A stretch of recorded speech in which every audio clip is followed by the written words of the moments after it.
Good morning, everyone. Cooking with Brittie Johnson here. I'm doing some rutabagas this morning and to go in the freezer actually. I might save a few for dinner tonight. But I took like 3 large rutabagas and I trimmed the ends off, and then I took the round rutabaga and I chopped it in half, and then I sliced it in pieces this size, and then I peel it. It makes it much easier to peel when you do it this way. So you just peel it off like that, and so I saved a couple of pieces to show you how I peel it, and it's so much easier. And then I take my chef's knife, which I chopped it in half with, and I slice it in pieces. I hope you can see that.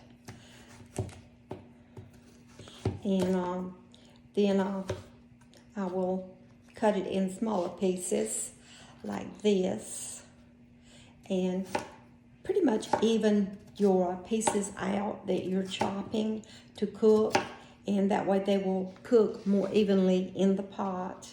And but I often do this instead of just getting one and cooking it at the time. I will get several and go ahead and peel them and cook them and put them in the freezer and dice them up like this and put them in the freezer. And so it makes it much easier. And believe me, they're just as good out the freezer as they are the day that you cook them. And they are delicious.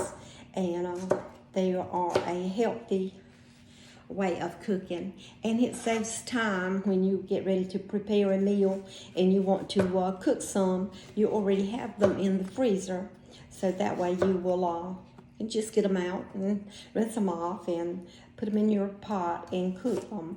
And don't ever throw away your liquid that you have left over. You can save it, and if you make a smoothie or whatever, you can use that juice that comes from it in it, and it's a good source of energy. So anyway, this is what they look like. I hope you can see them good.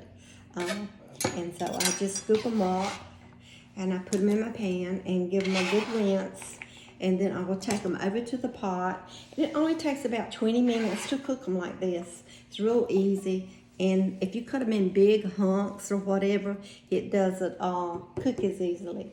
So I'm going to take them over to the stove and put them in. So let me get the last one.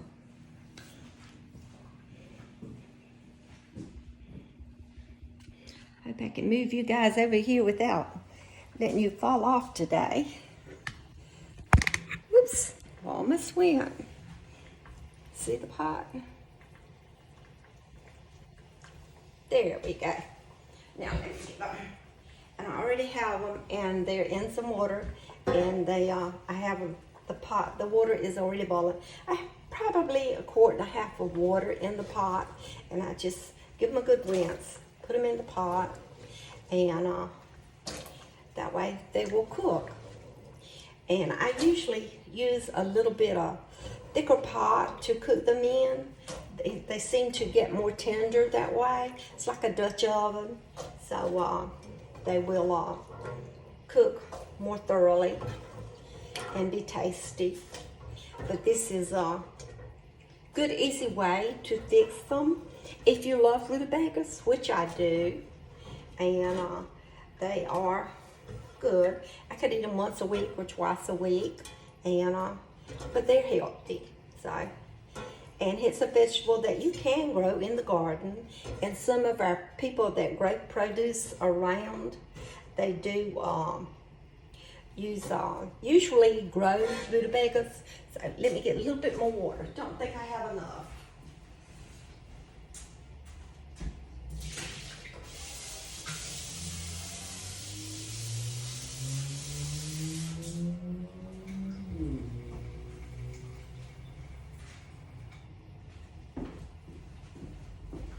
Looks like I got another cup of water going in them, so there we are. And now I'm going to add some olive oil to them, and this is for high temperatures or just so. But I usually probably 2 tablespoons, and that's good. And it doesn't hurt to put them in the freezer with the seasoning in it. Actually, when you take them out to cook them, you don't have to add anything to them unless you want to. So, and then I just salt them just a little, not a lot. So, and that was salt. So, they're all ready to cook. Get a spoon and stir them up. And the water's already hot, so when it comes to a boil, probably in about 20 minutes, they will be ready to eat. So anyway, this is my rutabagas, and I'm going to enjoy them later, and I hope you guys can see them without dropping you. And it's a nice tasty dish to put in the freezer and have for later. So anyway, now I will cover them up, and when they come to a boil, I will let them simmer for about 20 minutes, and then they're good to go. Just let them cool, keep some out to eat later, or put them in the freezer. Either way, they're good. I love putting vegetables in the freezer. That's easy to fix. But so anyway, have a good day. I will catch you guys later. Thank you. Bye-bye.